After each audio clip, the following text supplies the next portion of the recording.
So we're at stage one of building a pond down here. This all used to be solid woods all the way out to kind of where this brush line is here, and probably all the way following this dirt line. And all of that has gotten cleared out, chipped up, and thrown to the garden. So that's really nice. Thanks to this guy and some of the other equipment that's here. We've got the old scrap fence that we're going to get rid of and some other rubble and such. But all this is cleared out. We're going to even it out. Our property line is roughly there at the fence there. And so pretty much all of this, the plan at least, you can see this little row of sticks here, will ideally be a pond.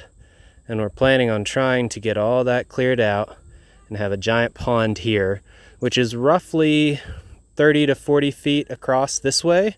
And then from this side over here to the opposite, all the way is about 75 feet long ways.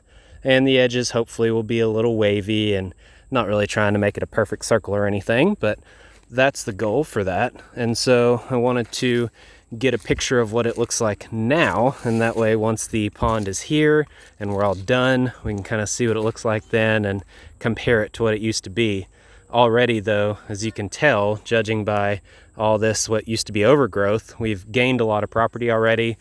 Useful property at least now, and so that's really nice. And having a pond down here is going to be perfect for the animals, or we could probably even jump into. We can have some fish and all kinds of stuff, so that'll be nice. Wildlife, everybody will be happy. And up here, I've talked about it before, that's where I've got a row. You can see these little flags and these little clumps right there.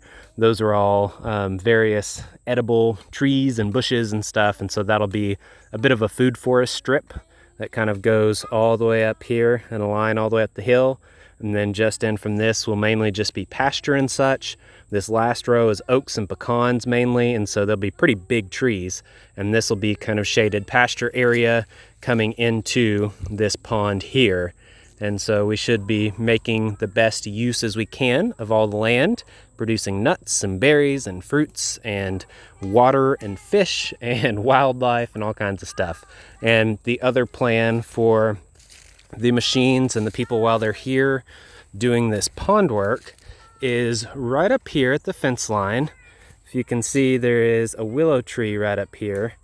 And just in from the willow tree on this side of the fence is going to be a bat house. I have a bat house in the original place where I was going to put it. Didn't really work out, and I was kind of stuck.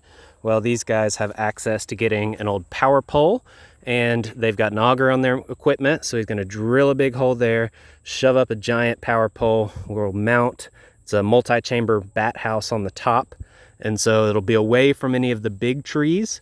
And that's always recommended because birds of prey will wait in the big trees and the branches and get the bats as they come out. And so it'll be away from those. It's enough of a drop for them, high enough in the air. Multi-chamber is technically best for a birdhouse or a bat house by itself like that.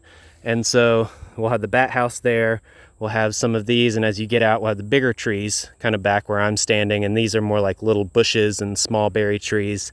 And then the bats will probably love having a pond right here where they can skim, get the water, keep the mosquitoes down, and hopefully everybody will be happy.